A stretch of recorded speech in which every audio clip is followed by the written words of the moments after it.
Hello students, तो मैं हूं आपका समानी सर और मैं आप लोगों के लिए लेके आ गया हूं एनएलएम सेशन 6। आज हम लोग इसमें चर्चा करने वाले हैं कि भाई जब हम लिफ्ट में ऊपर की तरफ जाते हैं तो हमें हमारे पैरों में ज्यादा वजन महसूस होता है, और या फिर जब नीचे आ रहे होते हैं तो हमें हमारे पैरों में कम वजन महसूस होता है। तो ऐसा क्यों होता है उसके बारे में हम कंप्लीट चर्चा करने वाले हैं। तो बेटा स्टार्ट करते हैं सेशन को। बढ़िया से आपको बताऊंगा एनिमेशंस के थ्रू। चैनल को सब्सक्राइब कर लेना और वीडियो को लास्ट तक जरूर देखना, आज कुछ अच्छा सीख के जाओ। तो देखो स्टार्ट करते हैं फ्रेम ऑफ रेफरेंस के साथ। तो भाई क्या क्या चीजें फ्रेम ऑफ रेफरेंस में डिपेंडेंट है और क्या क्या चीजें इंडिपेंडेंट है, ऐसे मैं आपको पूरा पढ़ा चुका हूं बट एक बार रिवाइज करा रहा हूं। तो देखो जैसे कि डिस्टेंस ट्रेवल्ड बाय पार्टिकल, तो भैया ये क्या हो जाएगा, डिपेंडेंट है। डिस्प्लेसमेंट ऑफ द पार्टिकल, ये भी काय में जाएगा बेटा, डिपेंडेंट है। वेलोसिटी ऑफ द पार्टिकल बिल्कुल बकायदा आपके पास डिपेंडेंट में आता है, ठीक है बेटा। देन नेक्स्ट आप खुद भी इसको आंसर करते जाओ, आपको सोचने में आना चाहिए। स्पीड ऑफ द पार्टिकल क्या होगा, जल्दी से बताओ। Speed of the particle is also dependent from the frame of reference. Acceleration of the particle again dependent. Distance between the two points again dependent, नहीं ये इंडिपेंडेंट में जाएगा। Distance between the two point, भाई दो point आपने fix कर दिया तो वो तो हर फ्रेम के रिस्पेक्ट में फिक्स है, तो उनके बीच की दूरी जो होगी वो डिपेंडेंट नहीं रहेगी, इंडिपेंडेंट हो जाएगी। Kinetic energy it is also dependent. Momentum also dependent, ठीक है बेटा। टाइम ऑफ इवेंट, क्या टाइम ऑफ इवेंट डिपेंडेंट है, जल्दी से बताइए, जल्दी से बताइए बेटा। टाइम ऑफ इवेंट क्या ये डिपेंडेंट है, नहीं। आपको याद होना चाहिए जब मैंने मोशन इन अ प्लेन पढ़ा रहा था तब मैंने आपको क्लियरली बोला था एक्स और वाई में रिलेट करने वाला कौन है, सिर्फ और सिर्फ टाइम, तो क्योंकि दोनों फ्रेम में टाइम सेम है। समझ में आया कि नहीं आया, बहुत बढ़िया। अगला individual force T and N, ये काय में आएगा आपके पास, इंडिपेंडेंट में, क्योंकि भाई जो फोर्स लग रहा है वो तो लगने ही वाला है, उसमें फर्क नहीं पड़ता कि आप कौन सी फ्रेम से देखना चाह रहे हो। तो बेटा इसको बिल्कुल अच्छे से ये वाली चीज को स्क्रीनशॉट ले लो और आपके पास लिख लो, ठीक है, कि आपको कौन से याद होना चाहिए कि फ्रेम ऑफ रेफरेंस के डिपेंडेंट कौन कौन सा होता है और इंडिपेंडेंट कौन कौन सा होता है, ठीक है। अब देखो हम लोग आगे चलेंगे, मैं आपको बहुत ही बढ़िया तरीके से ये चीज समझाने वाला हूं। देखो जैसे कि एक ये ब्लॉक रखा हुआ है, सबसे पहले सुंदर कन्या आई, सुंदर कन्या ने इस ब्लॉक को ऑब्जर्व करा। तो जब सुंदर कन्या ने इस ब्लॉक को ऑब्जर्व करा बेटा, तो देखो उसको क्या मिलता है कि भैया ये ब्लॉक तो रुका हुआ है ना, इसका एक्सेलरेशन 0 है, और अगर एक्सेलरेशन 0 है तो क्या मैं कह सकता हूं कि नेट फोर्स 0 है। तो यहां पर से आप देखो सुंदर कन्या ने ऑब्जर्व करा कि भैया एक नॉर्मल लग रहा होगा, एक mg लग रहा होगा, एक्सेलरेशन 0, वेलोसिटी 0, ठीक है, एफ बड़ी बनाई। अब देखो एक बालक आया, बालक वन जो आ रहा था कांस्टेंट वेलोसिटी के साथ, उसने भी इस ब्लॉक को देखा। तो भैया जब ये कांस्टेंट वेलोसिटी से आ रहा था, अगर आप इसके रिस्पेक्ट में देखोगे तो क्या ये ब्लॉक पीछे जाता हुआ दिखेगा, भाई हम ऑलरेडी चर्चा कर चुके हैं इस बारे में। तो भैया ये देखो n0 n बराबर mg आ जाएगा, a0 और कांस्टेंट वेलोसिटी आ जाएगी, बहुत बढ़िया। अब बालक 2 के बारे में समझना। बालक 2 जो था ये a एक्सेलरेशन से आगे बढ़ रहा था, ठीक है, ये बालक 2 है इस कार में, वो क्या कर रहा है, a एक्सेलरेशन से आगे जा रहा है। अब भैया इसके रिस्पेक्ट में बात करेंगे तो क्या मैं बोल दूंगा ब्लॉक पीछे जा रहा था a एक्सेलरेशन के साथ, बिल्कुल सही बात है। तो देखो एफबीडी देखा, हाँ सर mg, तो भैया ये तो पीछे ए से जा रहा है। अब भैया ये तो दिक्कत हो गई कि न्यूटन ने नहीं बताया कि भैया बिना फोर्स के एक्सेलरेशन कैसा है। Are you getting my point, Newton ने तो ये समझाया ही नहीं कि भैया जब आपने फोर्स लगाया ही नहीं तो एक्सेलरेशन कैसे आ रहा है। तो यहां पर से आप देखो हम डिफाइन करते हैं inertial frame and non inertial frame. तो भैया देखो इनर्शियल फ्रेम क्या होती है, जिनका एक्सेलरेशन 0 होता है। इनर्शियल फ्रेम आर दोज जिनका नेट एक्सेलरेशन क्या होता है, 0, एंड नॉन इनर्शियल फ्रेम वो होती है जिनका एक्सेलरेशन 0 नहीं होता, ठीक है बेटा। एक्सेलरेशन 0 इसका मतलब वेलोसिटी कांस्टेंट भी हो सकती है, बिल्कुल आपको समझ में आना चाहिए। तो इसमें क्या होता है, न्यूटन्स लॉज ऑफ मोशन में ऑल न्यूटन्स के लॉ वैलिड होते हैं इनर्शियल फ्रेम में। लेकिन जब नॉन इनर्शियल फ्रेम की बात, तो भैया फ्रेम के पास एक्सेलरेशन है। अब आप देखो Newton's laws are not valid, क्यों वैलिड नहीं है बेटा, अरे यार न्यूटन ने ये तो बताया नहीं था कि ये एक्सेलरेशन आया तो आया कहां से, समझ में आ रहा है। तो न्यूटन लॉ तो वैलिड नहीं हुआ। अब क्या हुआ, सुनना, ये तो वायलेशन हो गई, न्यूटन दादा को परेशानी हो गई, बोले ऐसे कैसे हैं भाई, हमने इतनी मेहनत से मतलब लॉ बनाया और तुम एकदम से खारिज कर दोगे। तो भाई इसको सेट करने के लिए एक बहुत ही इंपॉर्टेंट पार्ट सॉल्व किया गया, ठीक है। तो न्यूटन दादा तो गुस्सा हो गए थे।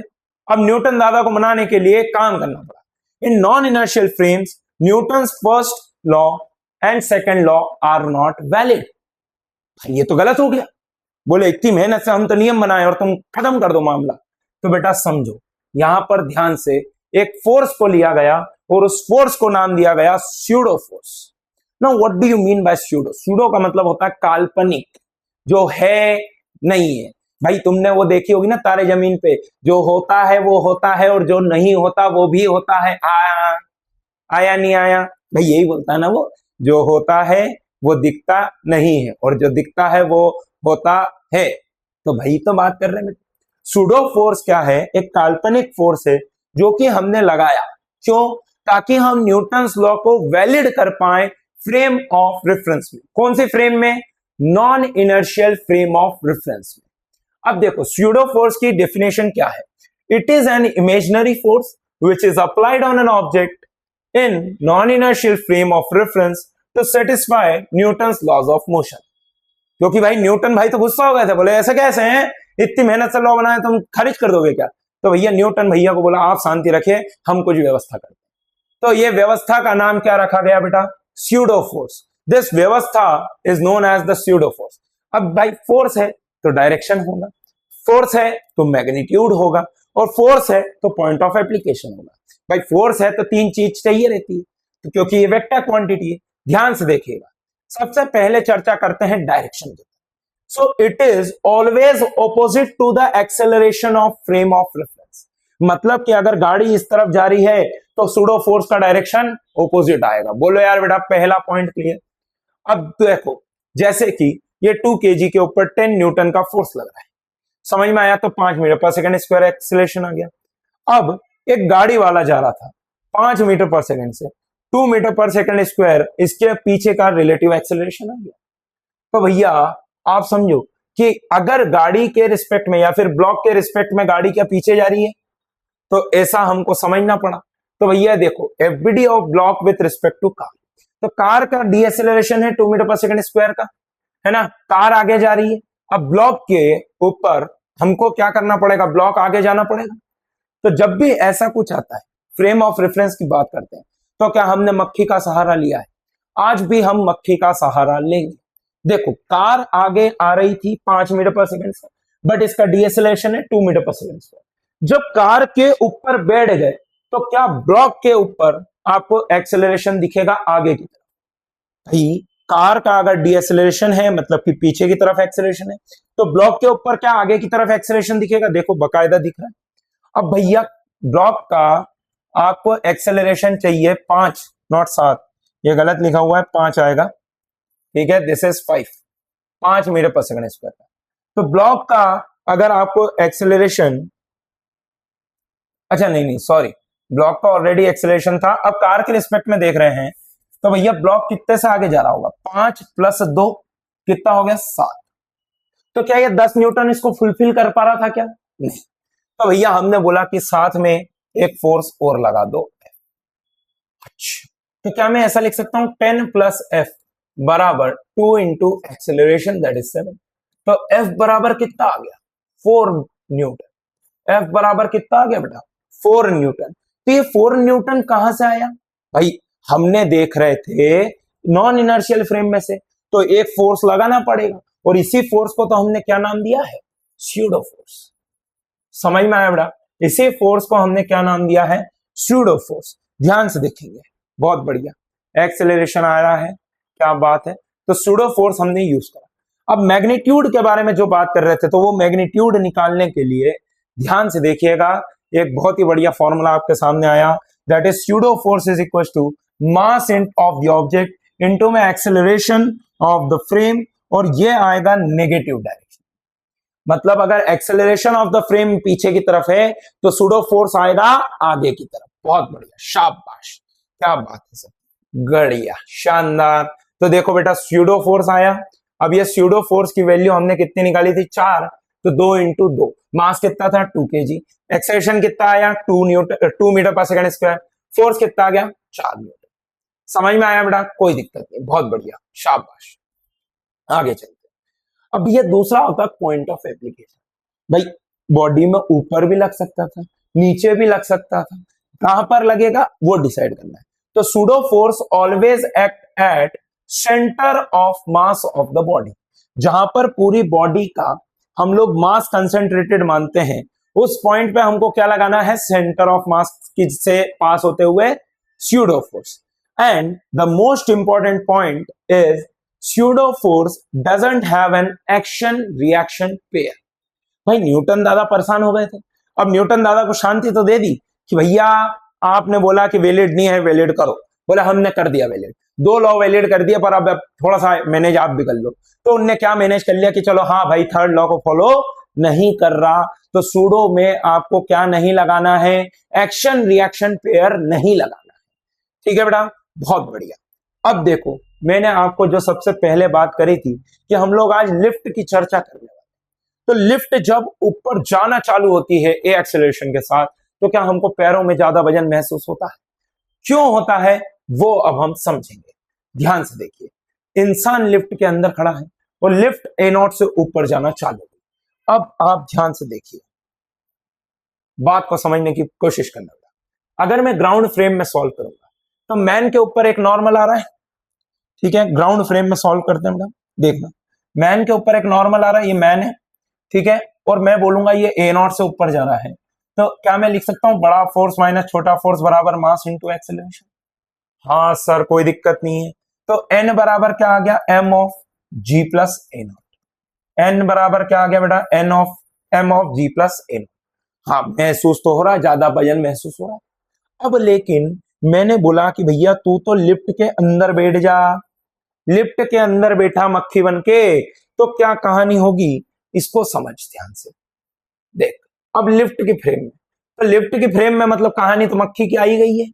अब देख बेटा, मक्खी के ऊपर तू बैठ जा, मक्खी की तरह तू लिफ्ट के ऊपर बैठ जा, तो भैया जब तू देखेगा तो ये मैन है, ठीक है, एक तो नॉर्मल लग रहा है। अब लिफ्ट के रिस्पेक्ट में देख रहा है तो क्या एक सूडो फोर्स आना पड़ेगा। भाई सूडो फोर्स क्या होता है, मास इनटू में acceleration of the frame and in the opposite direction. हाँ सर, क्या मेरे रिस्पेक्ट में अगर मैं लिफ्ट के अंदर बैठ गया हूं मक्खी के साथ में, तो क्या मक्खी के रिस्पेक्ट में पर्सन रेस्ट पे है? हाँ। पर्सन इक्विलिब्रियम पे है? हाँ। तो क्या देख यहां पर से मेरे पास बनेगा n बराबर mg प्लस ma0। अरे वाह क्या बात है, अरे यही तो बोला, जरूरी थोड़ी नहीं है कि अगर आप वो चेंज कर दोगे तो क्या फोर्स चेंज होगा। मैंने बोला था इंडिपेंडेंट है। हाँ, तो क्या नॉर्मल अभी भी उतना ही आ रहा है, m of g plus A0। बोलो रे भाई, आया नहीं आया, समझ में आया कि नहीं आया? पक्की बात, शानदार, मजेदार। तो देखो देखो जरा जल्दी से, बहुत बढ़िया, शाबाश। अब देखो लिफ्ट ऊपर जा रही है, भारी लगेगा कि हल्का लगेगा, आप लोग खुद बताओ, जल्दी से सॉल्व करेंगे। भारी लगेगा कि हल्का लगेगा, आप खुद बताएंगे। देखो शानदार, और लिफ्ट नीचे जा रही है तो भारी लगेगा कि हल्का लगेगा। अब आप देखना ध्यान से जरा, मैंने बोल दिया कि मान लो अगर अभी लिफ्ट ए से नीचे जा रही है, तो मैंने बोला मक्खी बन के तुम यहां पर बैठ जाओ। मक्खी बन के तुम यहां पर बैठ गए, तो अब तुम बनाओ ना मैन का एफबीडी। हाँ सर बना देंगे, क्या दिक्कत है। एन ऊपर, नीचे आ जाएगा mg। अब मक्खी बन के बैठ गए हैं, मतलब फ्रेम ऑफ रेफरेंस चेंज हो गई है, और अगर फ्रेम ऑफ रेफरेंस चेंज हो गई है तो क्या एक सूडो लगाना पड़ेगा, ma0। हाँ सर ma0। तो भैया देख मक्खी के रिस्पेक्ट में क्या रेस्ट पे है, बराबर mg। तो क्या देख n बराबर आ गया mg माइनस ma। हाँ सर, तो क्या देख n बराबर आ गया m of g minus a। अरे वाह क्या बात है, अरे यही तो निकालना चाहते थे कि भैया पैर में वजन कम लग रहा है। क्या बात है सर, बढ़िया चीजें पढ़ाई है, मजा ही आ गया। ठीक है बेटा, बहुत शानदार, बहुत शानदार, ये मैंने आपको बताई है। अब देखो, आपको मान लो बोला गया कि मैन का असली वजन बताओ। भाई मैन का असली वजन है 50, ठीक है। जब लिफ्ट ऊपर जा रही थी, समझना ध्यान से, क्या 50 किलो का आदमी है? बहुत बढ़िया। क्या नीचे की तरफ 50 जी आ जाएगा? बहुत बढ़िया। 50 ए ले लेते हैं, 50 इंटू 10। क्या बात, एक ऊपर से आएगा नॉर्मल और सूडो आएगा नीचे की तरफ, क्यों? क्योंकि लिफ्ट ऊपर जा रही है। हाँ सर। तो देख एन बराबर कितना बना? 500 प्लस में 100। तो देख एन की वैल्यू कितनी आ गई? 600 न्यूटन। एन की वैल्यू कितनी आ गई बेटा? 600 न्यूटन। हाँ सर। देख जब लिफ्ट नीचे जा रही है, मैं इनका एफबीडी बना दे फिर से। अरे एफबीडी बनाने में शर्म आनी नहीं चाहिए। 50 इंटू में 2 अपॉन में आ जाएगा नीचे की तरफ, मतलब 500। तो यहां पर से देख N2 प्लस में 100 बराबर आ गया 500। तो क्या N2 बराबर आ गया 400। अरे वाह, क्या हल्का लग रहा है इंसान को। अरे बोलो यार, क्या इंसान को मजा आ रहा है? हाँ, झूला झूल रहा है, बोलो यार। अरे जब तू देखा है, जब वो नाव वाले झूले में अपन ऐसा आते हैं, अपने को बहुत हल्का हल्का महसूस हो रहा है, ऐसा लग रहा है पंछी बनूं उड़ता फिरूं मस्त गगन में। आया नहीं आया बात समझ में? बोलो रे बेटा, यस और नो। बहुत ही बढ़िया, शाबाश, गजब गजब। अब देखो, the elevator goes down with decreasing speed, the normal reaction will B. करो बेटा, क्वेश्चन सॉल्व करो जल्दी से। सभी लोग सोचेंगे इसके बारे में, क्वेश्चन के बारे में सॉल्व करेंगे।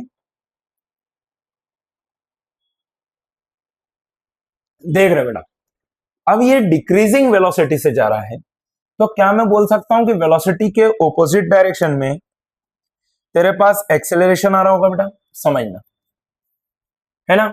अब तू मैन का एफपीडी बना। जैसे ही लिफ्ट रुकने वाली रहती है, क्या वजन महसूस होता है? देख देख देख, जल्दी आएगा, देख। एम ए नीचे की तरफ, साथ में आएगा एक एम जी। हाँ सर। क्या एन बराबर आ गया M G plus M A? हाँ सर। तो देख एन बराबर क्या बनेगा? M of G plus A. अरे वाह, क्या बात है। तो क्या N will be greater than M G? Option B आ रहा है कि नहीं आ रहा बेटा? समझ में आया कि नहीं आया? बोलो रे भाई। बहुत बढ़िया, शाबाश। तो क्या महसूस हो रहा है? भारीपन महसूस हो रहा है ना। बहुत बढ़िया, शाबाश। अगला करो, अगला करो। The elevator goes up with decreasing speed, then the normal reaction will be. जल्दी से बेटा, सभी लोग सॉल्व करेंगे, आंसर निकालेंगे। देखो, जब डिक्रीजिंग स्पीड से जा रहा था, क्या एक्सेलरेशन नीचे आए? हाँ सर। मैंने बोला कि लिफ्ट के इसमें मक्खी बन के बैठ जाए यहाँ पे। तो भैया अगर तू मैन का एफडी बनाएगा, ध्यान से देख, ऊपर आ गया नॉर्मल, नीचे आ गया एमजी, और एक ऊपर की तरफ आएगा एम ए। हाँ सर। देख ध्यान से जरा, एन प्लस एम ए बराबर आ गया एम जी। बहुत बढ़िया। तो एन बराबर क्या आ गया? M of G minus. तो मैन को कैसा लगेगा? हल्का हल्का महसूस हो रहा है। अरे हाँ कि ना? अरे बोलो रे भाई, हल्का महसूस कर रहा है। अब तीसरा केस, जब ये कांस्टेंट वेलोसिटी से नीचे जा रहा है, तो क्या मैं कह सकता हूं कि एक्सेलरेशन जीरो? हाँ। तो भैया तो अगर मक्खी बन के बैठ भी जाएगा, फर्क क्या पड़ेगा? कोई सूडो फोर्स आने वाला है क्या? ऊपर नॉर्मल, नीचे आ गया एम जी। तो क्या मैं लिख सकता हूं एन बराबर एम जी? अरे तेरा जितना वजन है, तेरे को उतना ही महसूस होगा। सो दैट इज वाई इस केस में आ जाएगा A, that is N will be equal to M G. तो क्या महसूस होगा? जितना वजन है उतना ही महसूस होगा। अब देखो क्या दे रखा है question. The elevator was going up, suddenly the rope that pulls the elevator breaks, then the normal reaction will B.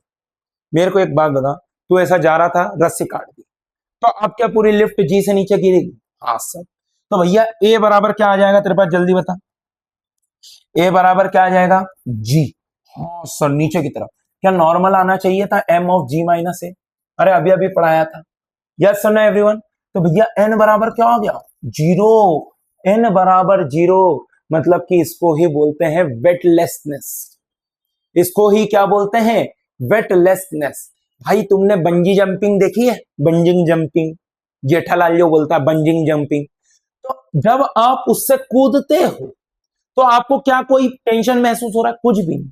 आप एकदम मस्त है भाई, उड़ते हुए पहुंच रहे हो। आपको समझ में आया क्या आपके ऊपर कौन एक्ट कर रहा था? एक्सेलरेशन ड्यू टू ग्रेविटी, वही कहानी। तो आपके ऊपर कोई भी फोर्स नहीं है, नॉर्मल जीरो। आया नहीं आया बात समझ में? बहुत ही बढ़िया, शाबाश। इसी को बोला जाता है वेटलेसनेस। क्या बोलते हैं बेटा? वेटलेसनेस, याद रखिएगा। ठीक है, देखो क्वेश्चन क्या है, decreasing speed 2 metre per second square का है। The elevator goes up with the decreasing speed, the normal reaction will B. Man का मास दे रखा है 60 किलो, बेटा सभी लोग सॉल्व करेंगे, बिल्कुल मैंने आपको फॉर्मूला दे दिया है। तो n बराबर क्या बन जाएगा, n बराबर mg माइनस, तो n बराबर क्या बनेगा, मास है 60, g is 10 माइनस 2, तो भैया ये आ रहा है 60 इंटू में 8, तो ये आ जाएगा 480 न्यूटन। कितना आ रहा है बेटा, 480 Newton. Normal reaction will B 480 Newton. क्या तुम्हारा भी आंसर यही आया था? तो बहुत बढ़िया, तुमने बढ़िया सॉल्व करा, गजब। अब देखो, time period of a pendulum is given by 2 pi under root L G. जब इसको लिफ्ट के अंदर रख दिया तो find the time period of pendulum in the lift moving upward with an acceleration A. तो बेटा यहां पर से देखना, क्या मैं बोल दूंगा ये बॉब के ऊपर एक नेट फोर्स लगेगा m ऑफ g प्लस ए। हाँ सर, ऊपर आ रहा है टेंशन, तो बेटा ये जो g प्लस ए आता है इसी को हम इक्वेट कर देते हैं mg इफेक्टिव। तो ये क्या बन जाता है, m of g plus A, yes और नो, m से m काट दो, g इफेक्टिव कितना आ जाएगा बेटा, g प्लस ए। मतलब कि vector sum of the acceleration is known as the g effective. तो यहां पर से इसको फॉर्मूले को इस तरीके से लिख लो कि time period is equal to 2 pi under root L by G effective. शानदार क्वेश्चन है, बढ़िया। चलो देखो, जी प्लस ए आ गया, बहुत बढ़िया, कोई दिक्कत नहीं है। अब देखो जैसे ये question, figure shows a pendulum suspended from the roof of a truck that has a constant acceleration A relative to the ground, find the deflection of the pendulum from the vertical as observed from the ground frame and from the frame attached with the car. चलो सुनना ध्यान से जरा, जब ये ए acceleration से आगे जाएगा तो क्या बॉब ऐसा डिफ्लेक्ट हो जाएगा, है ना? बॉब ऐसा डिफ्लेक्ट हो चुका है। ध्यान से देखो, अगर मैं इस फ्रेम से देखता हूं तो क्या बॉब के ऊपर एक सूडो लग जाएगा एम ए इस तरफ, नीचे लग रहा था एम जी इस तरफ, और टेंशन आ रहा था टी इस तरफ, है ना? यहां पर से आप देखिए, मैंने बोला कि भैया वर्टिकल से थीटा एंगल पे रिजॉल्व, इसको आप लिख देंगे एम जी कॉस थीटा, इस तरफ क्या आ जाएगा बेटा, एम जी साइन थीटा, कोई दिक्कत नहीं है, बहुत बढ़िया। ठीक है, अब मैंने बोला कि आप दूसरे वाले को रिजॉल्व करो। भाई ये देखो, ये एंगल आएगा थीटा, तो ये आ जाएगा एम ए कॉस थीटा, और इस तरफ क्या आ जाएगा, M G M A sine theta. अब भाई आप देखो, क्या बॉब तो ऐसे ही जाके रुका हुआ है यहाँ पे, अरे इक्विलिब्रियम मेंटेन कर लिया, तो यहां पर से आप देखो, क्या मैं लिख सकता हूं, M G sine theta will be equal to M A cos theta. हाँ सर, तो यहां पर से देख, ए बराबर कितना आ गया, जी टैन थीटा, ए बराबर कितना आ गया, जी टैन थीटा। शाबाश, शानदार, बहुत बढ़िया, मजा ही आ गया सर, गजब की बात है। ठीक है, अब देखो, ये ग्राउंड फ्रेम के रिस्पेक्ट में अपन ने सॉल्व कर दिया। ठीक है, बहुत बढ़िया। अच्छा ग्राउंड, ओ मैंने ट्रक की फ्रेम में सॉल्व करा, अभी ग्राउंड की फ्रेम में देखो, ग्राउंड की फ्रेम में क्या टेंशन कुछ इधर लग रहा होगा, टी, मैंने बोला भैया ये थीटा है तो इस तरफ आ जाएगा टी साइन थीटा, इस तरफ आ जाएगा टी कॉस थीटा, तो यहां पर से देखो T cos theta will be equal to what, M G, and T sine theta will be equal to what, M A. समझ में आया कि नहीं आया? बड़ा फोर्स माइनस छोटा force is equal to mass into acceleration. यहां पर से देखो डिवाइड कर लो, तो भैया ये आ जाएगा sine theta by cos theta बराबर ए बाय जी, तो ए बराबर कितना आ गया, जी टेन थीटा। बहुत बढ़िया, ए बराबर क्या आ गया, जी टेन थीटा। शाबाश, देखो देखो रे बेटा, मतलब जो पढ़ाया वो एकदम सत्य है, कोई दिक्कत नहीं है। Find the time when 2 kg block reaches to the bottom of the incline. ठीक है भाई, देखना ध्यान से जरा बेटा, बढ़िया क्वेश्चन है।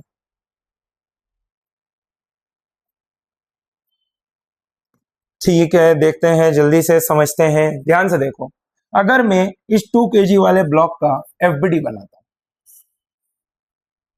तो क्या नीचे की तरफ हमारे पास नेट फोर्स आ जाएगा बेटा, एम ऑफ जी प्लस, है ना? जी तो होता है 10, तो ये बन जाएगा एम इंटू में 15। अरे एक्सेलरेशन दे रखा है ना 5, है ना? ध्यान से देखना बेटा, अगर तू इस तरफ देखेगा तो क्या तेरे को मिलेगा 15 एम साइन 37, यस और नो एवरीबडी, कम ऑन। तो भैया यहां पर से आप देखो ये नीचे की तरफ जा रहा होगा, मान लो कुछ ए एक्सेलरेशन के साथ, ए डैश लिख लेते हैं।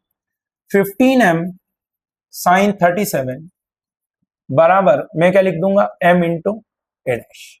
तो ए डैश देख कितना आ रहा बेटा, 15 इंटू में साइन 37 मतलब कि 3/5, तो ए डैश आ रहा है तेरे पास 9 मीटर पर सेकंड स्क्वायर। वाह सर क्या बात है, बढ़िया चीज। ठीक है, एक्सेलरेशन हो गया। अब मैंने बोला देख जरा ध्यान से, ये 4 है, ये 3 होगा, ये 5 हो गया।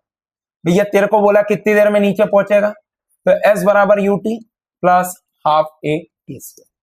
डिस्प्लेसमेंट कितना करना है, 5 मीटर, ये 0 प्लस में 1/2 9 टी स्क्वायर। तो टी स्क्वायर बराबर कितना आ रहा है, 10/9। तो टी स्क्वायर बराबर कितना आ रहा है, √10/3। खत्म। टी बराबर कितना आ रहा है, √10/3। देख रहे बेटा, बढ़िया क्वेश्चन, अच्छा क्वेश्चन। √10/3 मतलब जो करा वो एकदम सही है, कोई दिक्कत नहीं है। एक बार ये क्वेश्चन को सॉल्व करके देखेंगे बेटा, पॉज करो, सॉल्व करो, मजा आना चाहिए। देखो रे बेटा क्या होगा, सुनना, ग्राउंड फ्रेम में होता तो भैया क्या ये सिंपल सिंपल चलेंगे, मैंने बोला वैसे ही सिंपल सिंपल ये चलेंगे जब तू लिफ्ट में बैठ जाए। लिफ्ट में बैठ गया, अब लिफ्ट में बैठ गया तो क्या सूडो फोर्स आना चाहिए, बहुत बढ़िया।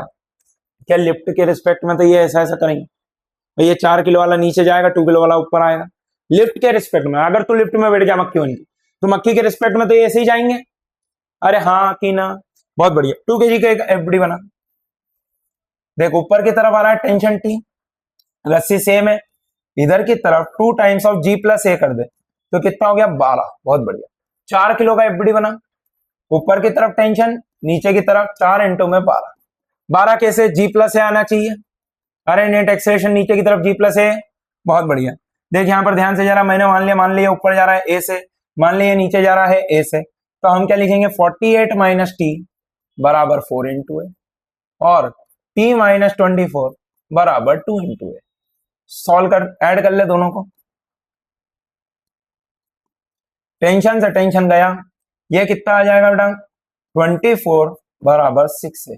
तो ए बराबर कितना आ रहा, 4 मीटर पर सेकंड स्क्वायर। ए की वैल्यू कितनी आ रही है, 4 metre per second square. But हमको क्या बोला गया, ग्राउंड फ्रेम के ऑब्जर्वर के हिसाब से।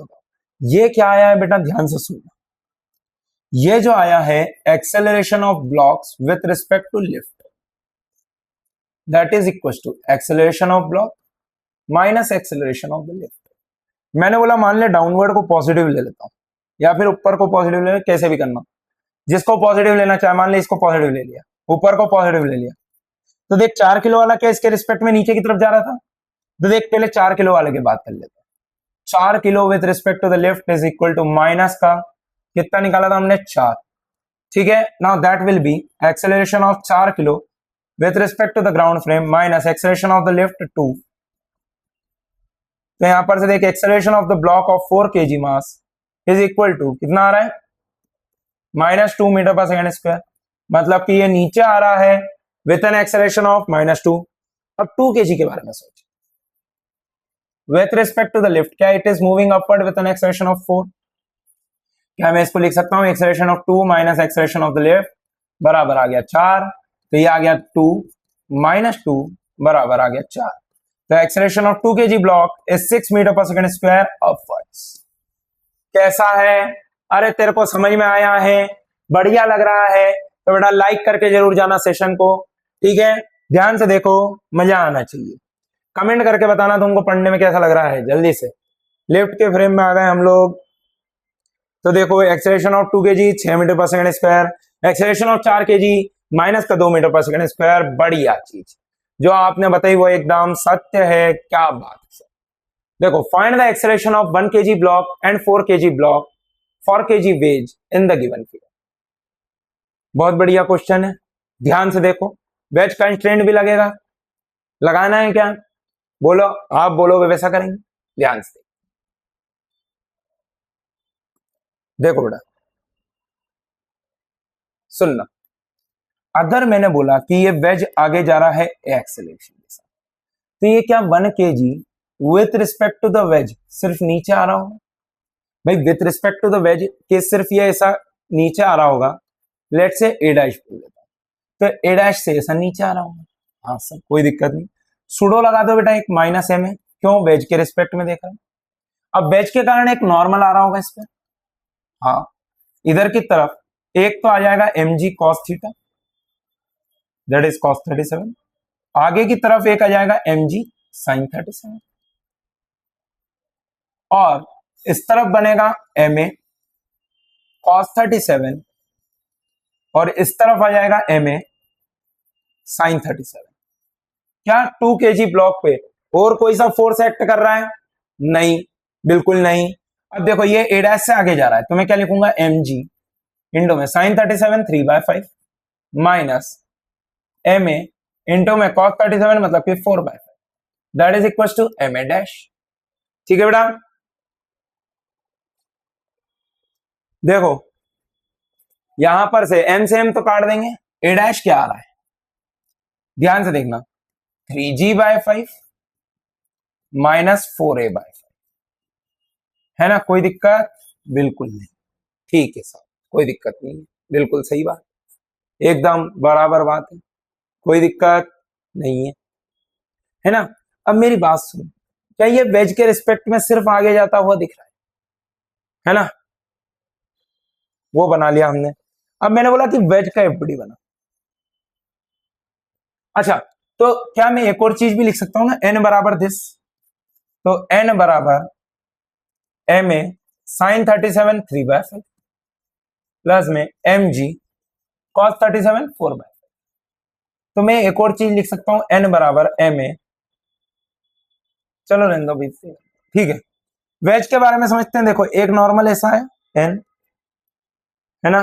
ध्यान से देखना बेटा, क्या इधर एक नॉर्मल फोर्स आएगा, now this angle will be 53 degree, भाई ये 90, ये 53 डिग्री, तो ये वाला भी 53 डिग्री, तो ये बनेगा एन कॉस 53 इस तरफ, आगे की तरफ एक फोर्स लग रहा है 20 न्यूटन का, तो I can write 20 minus N cos 53, मतलब कि एन इंटू में 3/5 बराबर इसका एक्सेलरेशन दैट इज 4 इंटू में A dash, not A dash, sorry A, है ना? अब देखो m की भी तो वैल्यू थी मेरे पास, छोटे m की, तो n बराबर 3a/5 प्लस में 4g/5, substituted over here, 20 minus 3/5 3a/5 plus में 4g/5 बराबर 4 है। ठीक है बेटा, तो यहां पर से आप देखिए क्या बनेगा, 20 माइनस, देखो पहले ये 3/5 को इससे मल्टीप्लाई करो, ये बनेगा 9/25, तो 9a/25, और जब आप इसको इधर मल्टीप्लाई करेंगे 3/5 को, तो ये बनेगा 12g/25,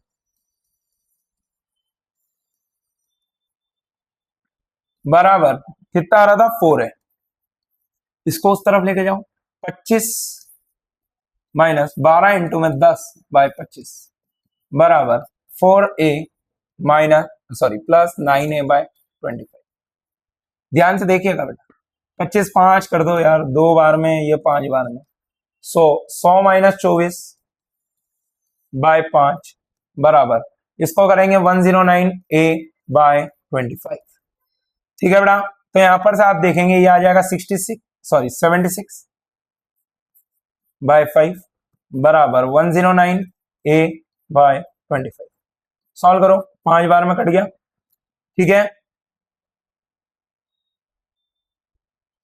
और तो कुछ भी कटता हुआ नहीं दिख रहा, तो a बराबर कितना आ रहा है, 5 6 जा 33 कैरी ओवर, 5 7 जा 38, 380/109 मीटर पर सेकंड स्क्वायर। क्या आ गया बेटा, एक्सेलरेशन ऑफ द वेज आ गया हमारे पास, एक्सेलरेशन ऑफ द वेज आ गया। तो भैया अब हम क्या 1 kg का एक्सेलरेशन निकाल सकते हैं, रिलेटिव वाली मेथड से मैंने आपको सिखा चुका हूं ऑलरेडी, ठीक है बेटा, देखो यहां पर, बहुत बढ़िया, शाबाश।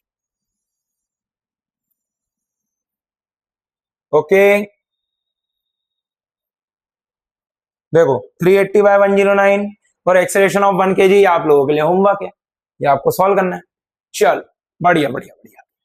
Find the value of F for which 2 kg block is at rest with respect to 5 kg block in the given figure. मतलब कि 5 kg के रिस्पेक्ट में वो रेस्ट पे रहना चाहिए। बोले यार बेटा एफ की वैल्यू तो हमको ऐसी निकालनी है। अब मैंने बोला कि भैया फिर वही बात है, ये तो पुराना वाला ही क्वेश्चन हो गया सर, पिछला वाला ही क्वेश्चन आपने दे दिया, बस हमको तो वो रेस्ट पे दिखना चाहिए 5 kg के रिस्पेक्ट में। अब ध्यान से देखो पिछला वाला क्वेश्चन अलग था, ये क्वेश्चन थोड़ा सा अलग है, देखना बेटा ध्यान से। मैंने बोला ऐसा ले, कोई दिक्कत नहीं है सर, ऐसा नॉर्मल आ जाएगा, बहुत बढ़िया। आगे की तरफ mg sin 37, इधर की तरफ mg cos 37। अरे कोई समस्या? अब पीछे की तरफ देख, यहां पर से मैंने बोला एक एम ए आ रहा था इस तरफ, ये एम ए के कंपोनेंट बनाए एम ए cos 37 और इस तरफ क्या आ रहा है एम ए sin 37। ठीक है, अब अगर ये वेज के रिस्पेक्ट में रेस्ट पे है तो भैया ये तो दोनों डायरेक्शन में रेस्ट पे आ सकता है, तो हम क्या लिखेंगे देख mg sin 37 बराबर एम ए cos 37। तो भैया यहां पर से देख ए की वैल्यू क्या आ गई tan 37, g tan 37, तो ए बराबर देख 10 इंटू में 3/4। क्या बात है सर, बढ़िया चीज है, एक्सेलरेशन आ गया तो फिर तो काम बहुत आसान है, बिल्कुल बहुत आसान है। अब तेरे को 5 kg का एफबीटी अलग नहीं बनाना पड़ेगा, मैं बोलता हूं तू इनको दोनों को एक सिस्टम ले ले, तो क्या नॉर्मल तेरे पास एक इंटरनल फोर्स हो जाएगा। हाँ सर, बोला हमको कैसे समझ में आएगा, जब तू करेगा प्रैक्टिस तो धीरे धीरे बनते जाएगा। देख क्योंकि अगर तू नॉर्मल लेने जाएगा तो फिर वही सॉल्व तो करना ही है भाई। देख चल वैसे भी करके बता देता हूं, ये ब्लॉक बनाया था, ए की वैल्यू आ गई, नॉर्मल बराबर देख M A cos 37 sorry sin 37 plus M G cos 37। क्या यहां से तेरे को एन की एक फिक्स वैल्यू मिल जाएगी, क्योंकि तेरे पास 2 है, ये सब दे रखा है मार्क्स, तो एन बराबर क्या बनेगा 2 इंटू में 10 इंटू में 3/4 इंटू में sin 37 3/5 प्लस में 2 इंटू में 10 इंटू में cos 37 4/5। ये एन की वैल्यू आ जाएगी, फिर तो यहां पर से सॉल्व करेगा। मैंने बोला तू इतनी मेहनत क्यों कर रहा है, दोनों को कंबाइंड ले ले, तो क्या फोर्स एफ ही जो होगा वो एक्सटर्नल फोर्स है, और F external is equal to mass into acceleration. आया नहीं आया समझ में? तो भैया एफ चाहिए था, मास कितना हो गया कंबाइंड मास 5 किलो 2 किलो, बहुत बढ़िया। एक्सेलरेशन कितना चाहिए जी tan थीटा। आ गया तेरा आंसर भाई, आ गया तेरा आंसर 210/4, मतलब कि 105/2 Newton. This is the force required. समझ में आया बेटा, बढ़िया चीज है, बहुत ही अच्छी तरीके से मैंने आप लोगों को सूडो फोर्स समझाया है। आई होप कि आपको मजा आया होगा। ठीक है, सो आज के सेशन में बस इतना ही था। Thank you so much everyone, मिलते हैं अगले वीडियो में।